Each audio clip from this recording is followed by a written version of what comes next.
tak mampu. Memang tak boleh nak tolong apa. Jadi yang saya boleh bagi cuma tenaga. Itu je. Berat mata memandang, berat lagi bahu yang memikul.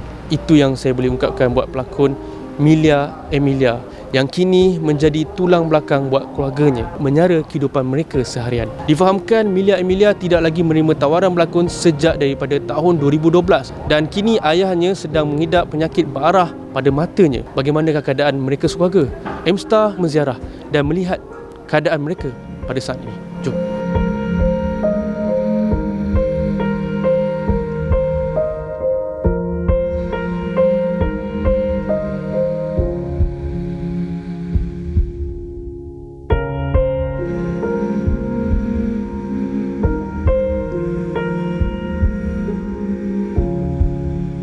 Masa sekarang ni saya duduk dekat rumah je lah, jaga ayah saya sebab ayah saya punya sakit kanser dah semakin kritikal. Doktor cakap mungkin dia dah tak ada tahap, jadi pihak hospital pun dah banyak yang tolak dia supaya untuk bawa balik lah sebab memang dah tak boleh buat apa-apa dah pada operation ke apa, memang dah tak boleh dah. Macam ni lah kat rumah je. Saya difahamkan Millia tidak lagi menerima tawaran berlakon kan, jadi bila tidak menerima tawaran berlakon, macam mana nak menyara keluarga? Apa yang sumber pendapatan setakat ini? Saya sendiri pun tak bekerja, mak saya pun duduk kat rumah, adik pun OKU. Jadi pendapatan kami sekeluarga hanya daripada Baitumal sebanyak RM400 sebulan atas ihsan orang lah. Kalau kata macam orang bagi sumbangan ke apa, so daripada situ je lah. Mungkin boleh kongsikan sikit bagaimana keadaan ayah, sebab saya difahamkan memerlukan rawatan susulan kan, jadi sikit sebanyak keadaannya terkini lah bagaimana? Baru-baru ni dia diserang sawan, jadi doktor cakap memang dah tak boleh buat apa sebab kanser tu dah merebak pada dia punya bahagian otak, selaput otak, paru-paru dan juga dia punya seluruh tulang lah. Jadi ayah memang tak boleh nak bergerak, operation pun tak boleh nak buat, jadi kita terpaksa bawa balik. Penjagaan daripada rumah hanya yang kita boleh buat untuk kita dressingkan bahagian luka dia tu dan keluarkan nanah dia juga air bisa daripada kepala lah supaya keadaan dia tak bertambah teruk, dan kita konsumkan dia ubat anti sawan, antibiotik dan juga morfin untuk tahan sakit. Okey, mengenai kos rawatan pula bagaimana? Adakah mencukupi setakat ini? Sejujurnya memang tak mencukupi. Sebab itu jugalah saya ada juga tanya, sebab kita pun sekarang baru PKP apa semua kan, dah baru nak stabil balik dengan keadaan saya pun yang ada dekat rumah terpaksa jaga ayah supaya masa, jadi saya tak boleh nak keluar untuk bekerja. Ada juga mencari sumber-sumber macam mana untuk dapatkan bantuan untuk saya tampung kos rawatan ayah, ulang-alik bawa dia pergi ke hospital tu, dan ubat dia, kos perubatan kalau macam dekat HUKM ada ubat yang perlu dibeli daripada farmasi luar. Terus terang saya cakap memang agak sakit jugalah sebab saya pun tak mampu. Memang tak boleh nak tolong apa. Jadi yang saya boleh bagi cuma tenaga. Itu je.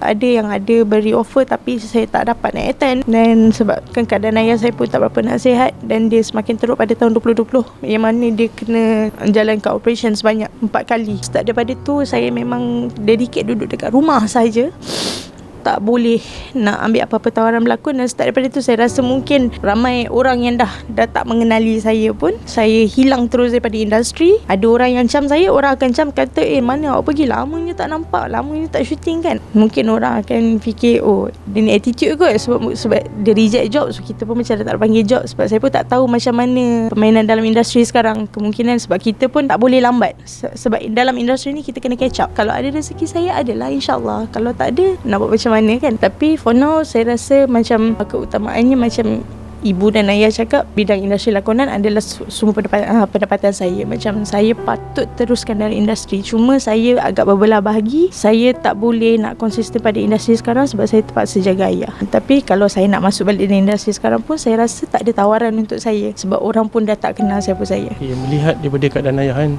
boleh dikatakan sebenarnya syurga lah buat Amel sebab menjaga ayah dalam keadaan yang tidak sihat apa semua. Jadi apa sumber kekuatan yang sehingga boleh dikatakan kekal tabah untuk mengharungi dugaan ini? Kita sebagai anak cuma perlu kenang budi. Umur saya 28 tahun sekarang. Saya fikir ayah dan ibu besarkan saya daripada kecil sampai saya besar, dan saya pun tak pernah sangka yang ayah akan kena sakit seteruk macam ni.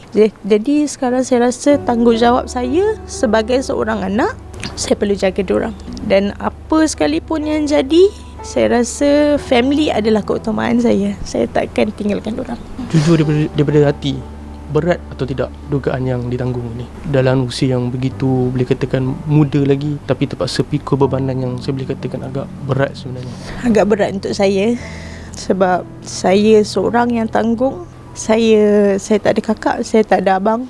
Saya ada family yang besar, tapi saya tak boleh mengharapkan sepenuhnya sokongan daripada orang luar.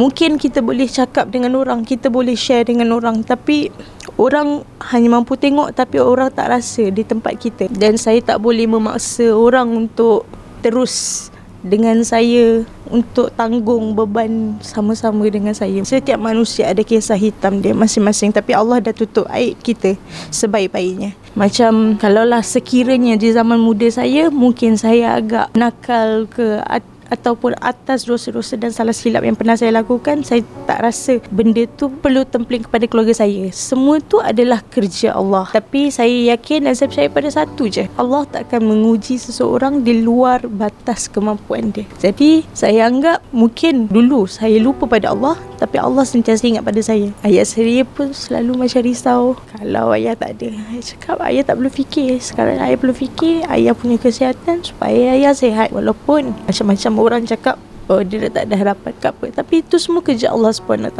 Kita cuma berserah pada dia. Cuma sekarang ni bila saya rasa saya dah terlalu lama sangat menghilang, untuk saya muncul semula di kaca TV, untuk saya mendapatkan balik tawaran pelakon tu, saya setujulah untuk bagi tahu dengan pihak akhbar, rakan-rakan media di mana keberadaan saya dan macam mana keadaan saya dan juga keluarga. Pada produser-produser yang ada, yang mengenali ataupun tidak mengenali diri saya berharap kalau saya dapat peluang untuk saya berlakon semula, bolehlah panggil saya dengan bakat yang saya ada. Mungkin insyaAllah saya cuba lakukan yang terbaik. Nak kata rupa tu, ramai lagi orang yang ada rupa, tapi saya jual bakat. Kalau ada peluang untuk saya, ada watak ke apa, insyaAllah boleh bagi tahu.